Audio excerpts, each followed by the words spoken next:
بسم اللہ الرحمن الرحیم۔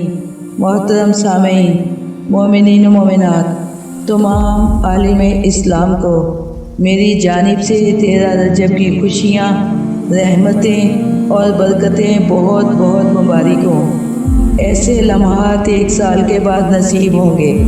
آج کی ویڈیو میں مولا علی علیہ السلام کی ولادت کا باقی حال آپ کی سماعتوں کی نظر کروں گی۔ میری ان سامعین سے درخواست ہے جو میرے چینل پر نئے ہیں وہ ویڈیو کو لائک اور چینل کو سبسکرائب کر دیں۔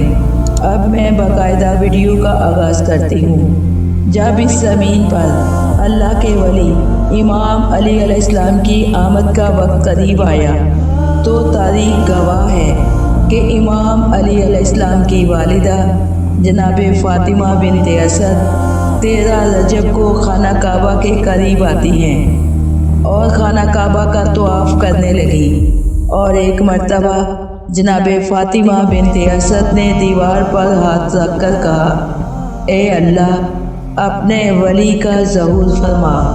تو دیوار کعبہ شق ہو گئی۔ اس دیوار میں اتنا راستہ بنا کہ جناب فاطمہ بنت اسد اندر چلی گئیں اور دیوار بند ہو گئی۔ تبھی تو شاعر جھوم کر یہ کہتا ہے، مناؤ جشن کے کعبے میں آ رہے ہیں علی، خدا کے گھر کا مقدر جگا رہے ہیں علی۔ دیوار کعبہ نے ہنس کر کہا، خدا کی قسم، مجھے طواف کے قابل بنا رہے ہیں علی۔ یہ خبر پورے عرب میں پھیل گئی اور 3 دن مجمع جمع ہوتا رہا۔ مکے کے اطراف میں جتنے دیہات تھے، مکے سے وابستہ جتنے شہر تھے، سب دیکھنے آئے کہ خانہ کعبہ میں کوئی واقعہ ہو رہا ہے۔ عزیزان گرامی، صرف چند لوگ اگر راوی ہوتے تو آج دنیا فراموش کر دیتی، لیکن جناب فاطمہ بنت اسد کو جاتے ہوئے چند ایک نے دیکھا، آتے ہوئے سارے مکے نے دیکھا۔ 16 رجب کو جب بی بی بیٹے کو لے کر کعبہ سے چلی ہیں، بیٹے کو ہاتھوں پر اٹھایا۔ جس طرح کعبہ میں جاتے ہوئے بی بی کے لیے در بنا تھا، اسی در سے واپس آئی تو دیکھا سارا عرب مولا علی علیہ السلام کے دیدار کے لیے جمع ہے۔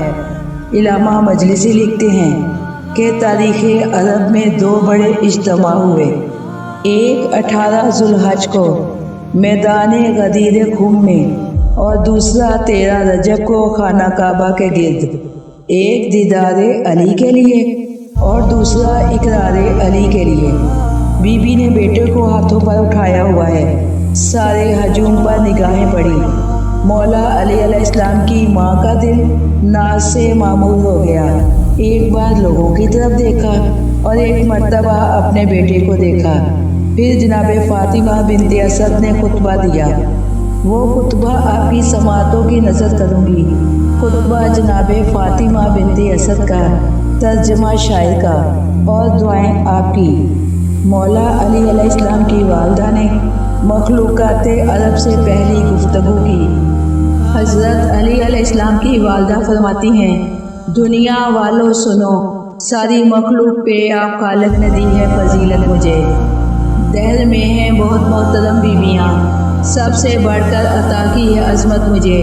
آسیہ کو چنا پر اس سے بڑا رب نے بخشا ہے ذوق عبادت مجھے۔ اس نے فرعون کے گھر میں کی بندگی، حق نے کعبہ میں دی ہے اجازت مجھے۔ اس نے چھپ چھپ کے ڈر ڈر کے سجدے کیے، ناپسندیدہ گھر تھا وہ یزدان کا۔ مطمئن پرسکون میں نے کی بندگی، مطمئن پرسکون میں نے کی بندگی، حد یہ ہے اپنا آنگن تھا رحمان کا۔ اس نے آسیہ کو چنا، اس نے جناب مریم کو بھی چنا، اس نے مجھے بھی چنا۔ فرق دیکھو، اس کے اس گھر میں رہتی تھی مریم، مگر ایک لمحے میں اس کو ہٹایا گیا۔ اپنے بے عیب گلشن میں بیٹھی تھی میں، مجھ کو آواز دے کر بلایا گیا۔ وہ کھجوروں کے سائے میں مادر بنی، میری خاطر یہ پردہ بنایا گیا۔ اس کو عیسیٰ ملا، مجھ کو حیدر ملا، میرا مریم سے منصب بڑھایا گیا۔ وہ ہلاتی کھجوریں تو گرتے تمر، اس کا بیٹا بھی وہ تمر کھاتا رہا۔ 3 دن میں تو اللہ کی مہمان تھی، میرا کھانا بھی جنت سے آتا رہا۔ میں نے چاہا کہ اس گھر سے باہر چلوں۔ میرے ہاتھوں میں دنیا کا سلطان تھا۔ سوچ لو میں ہوں کتنی بڑی مومنہ، میری آغوش میں کلے ایمان تھا۔ ایک ہاتف کی آواز آئی مجھے، میرے دل نے یہ جانا کہ یزدان تھا۔ ہاتف اس آواز کو کہتے ہیں جس میں آواز دینے والا نظر نہ آئے۔ کہ خدا نے بلا واسطہ گفتگو، نہ فرشتہ کوئی اور نہ انسان تھا۔ تاریخ اسلام میں دو شخصیتوں سے خالق کائنات نے بلا واسطہ گفتگو کی ہے، ایک حضرت علی علیہ السلام کی ماں اور ایک خاتم المرسلین سے۔ کہا گیا، اے میری محسنہ سیدہ فاطمہ، اے میری محسنہ سیدہ فاطمہ، حشر تک میرا اسلام رکھنا علی۔ میں علی ہوں، میرے گھر میں آیا ہے یہ، اس لیے اس کا بھی نام رکھنا علی۔ بی بی فرماتی ہیں، میں نے آسمان کی طرف دیکھا اور کہا، کیوں بیٹا میرا ہے، نہ میں رکھوں گی۔ آواز قدرت آئی، بیٹا تیرا ہے، آیا میرے گھر میں ہے، ایک نام میں رکھتا ہوں، ایک تو رکھ لے۔ میں علی رکھ لیتا ہوں، تو حیدر رکھ لے۔ بی بی فرماتی ہیں، مالک ٹھیک ہے، لیکن بتا دے کہ علی نام رکھنے کی وجہ کیا ہے۔ آواز قدرت آئی، جس کو بھی بنایا ہے، کسی کو مادے سے بنایا ہے، کسی کو جوہر سے، کسی کو مٹی سے، کسی کو پانی سے، کسی کو ہوا سے اور کوئی آگ سے بنایا ہے، اور کسی کو چاروں کے ملاپ سے بنایا ہے، مگر تیرا بیٹا پانی، ہوا، آگ، مٹی، مادے، جوہر سے نہیں بنا۔ علی کی ماں، میں تجھے بتاتا ہوں کہ میں نے اسے کس طرح سے بنایا ہے۔ قد خلقت من قدرتی و عز جلالی، اپنی قدرت کو بخشا وجود کرم، اپنی عظمت کو میں نے سراپا دیا، اپنی ساری جلالت کو بخشا بدل، اپنی عزت کو میں نے سراپا دیا، اپنے ہی نام سے نام مشتق کیا، فہم قدرت کو میں نے سراپا دیا، اپنا ہر امر اس کے حوالے کیا، اپنی فطرت کو میں نے سراپا دیا، پہلے چاہت بنا پھر ضرورت بنا، میں ولی تھا میرا ہی ولی بن گیا، جب سارے سراپے اکٹھے کیے پھر بنایا نہیں خود علی بن گیا۔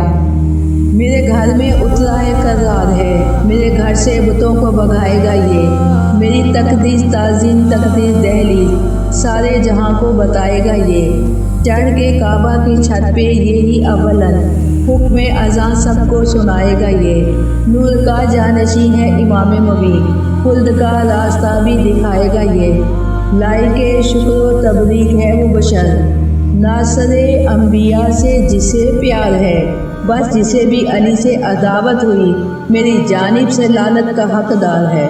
حضرت علی علیہ السلام کی والدہ نے تمام عرب کے سامنے خطبہ دیا۔ سامعین گرامی قدر، مولا کائنات کی ولادت کا معجزہ دیکھیں کہ آج تک خانہ کعبہ کی دیوار میں وہ نشان موجود ہے جس راستے سے آپ کی والدہ گرامی 13 رجب کو بیت اللہ میں داخل ہوئی اور 16 رجب کو اپنے مولود کو ہاتھوں پر اٹھا کر اسی راستے سے باہر آئیں۔ سعودی عرب کی حکومت نے بے شمار مرتبہ کوشش کی کہ کسی طرح دیوار سے وہ لکیر مٹ جائے، وہ نشان مٹ جائے، مگر وہ نشان آج بھی موجود ہے۔ اس نشان میں سکہ بڑھایا گیا، پیسے لگائے گئے، جواہر خرچ کیے گئے، قیمتی دھات استعمال کی گئی، ڈالرز خرچ کیے گئے، کسی طرح یہ نشان چلا جائے۔ ایک کوشش 1988 میں کی گئی۔ جنگ اخبار نے ایک فیچر لکھا۔ 1988 میں جرمن کے ایک سائنسدان نے کئی لاکھ ڈالر مانگے اور یہ وعدہ کیا، میں اس میں ایک ایسی دھات بھر دوں گا کہ یہ نشان ہمیشہ کے لیے چلا جائے گا۔ انہوں نے کہا، ہم تمہیں منہ مانگا انعام دیں گے، کسی طرح یہ نشان چلا جائے۔ لوگ حج پر آتے ہیں، کپڑا اٹھا کر دیکھتے ہیں، علی کا پوچھتے ہیں، ہمیں بتانا پڑتا ہے۔ کئی لاکھ ڈالر خرچ کر کے جرمن کے سائنسدان نے شاہ فہد کی طرف دیکھ کر مسکرا کر کہا، مبارک ہو، یہ نشان ہمیشہ کے لیے چلا گیا۔ تو شاہ فہد نے کہا، تو میری طرف دیکھ کر مسکرا رہا ہے اور دیوار تیری طرف دیکھ کر مسکرا رہی ہے۔ صدیاں گزر جانے کے بعد بیت اللہ کی دیوار پر وہ نشان آج بھی موجود ہے۔ تاریخ میں ایک بزرگ گزرے ہیں نام ان کا شمس یا شرف الدین تھا۔ انہوں نے 12 سال پانی کے مسلح پر عبادت کی تو خالق کی آواز آئی، اے شخص مانگ کیا مانگتا ہے؟ خدا سے کہا مجھے علی بنا دے۔ خالق کی آواز آئی تو علی نہیں بن سکتا۔ پھر 12 سال پانی کے مسلح پر عبادت کی، پھر خالق کی آواز آئی، اے شخص مانگ کیا مانگتا ہے؟ اس نے پھر کہا مجھے علی بنا دے، تو خالق کی آواز آئی علی نہیں بن سکتا۔ پھر انہوں نے 12 سال پانی کے مسلح پر عبادت کی، 36 سال کی عبادت کے بعد خالق کی آواز آئی، مانگ کیا مانگتا ہے؟ وہی پرانی خواہش، مجھے علی بنا دے، تو خالق کی آواز آئی نہیں تو علی نہیں بن سکتا۔ تو اس نے کہا کہ اگر میں علی نہیں بن سکتا تو مجھے اس کی وجہ بتا دے، تو خالق کی آواز آئی علی بننا بہت مشکل، بنانا اور بھی مشکل۔ نئی زہرا، نیا احمد، نیا کعبہ نہیں بنتا۔ علی وہ شخص ہے جس سے نصیری ہیں خدا کہتے، میاں اللہ میاں سے روز روز اللہ نہیں بنتا۔ محترم سامعین، آپ کو 13 رجب کی خوشیاں بہت بہت مبارک ہوں۔ اللہ تعالیٰ آپ کو مولا کائنات کی آمد کے صدقے میں ڈھیروں ڈھیر خوشیاں عطا فرمائے۔ بیت اللہ کی عزت اور عظمت کے صدقے میں بے گھروں کو گھر عطا فرمائے، بے زروں کو زر عطا فرمائے۔ جن مومنین و مومنات کی گودیں سونی ہیں، اولاد کے متمنی ہیں، مولود کعبہ کے صدقے میں خداوند عالم ان کی گودوں کو آباد کرے، آمین یا رب العالمین۔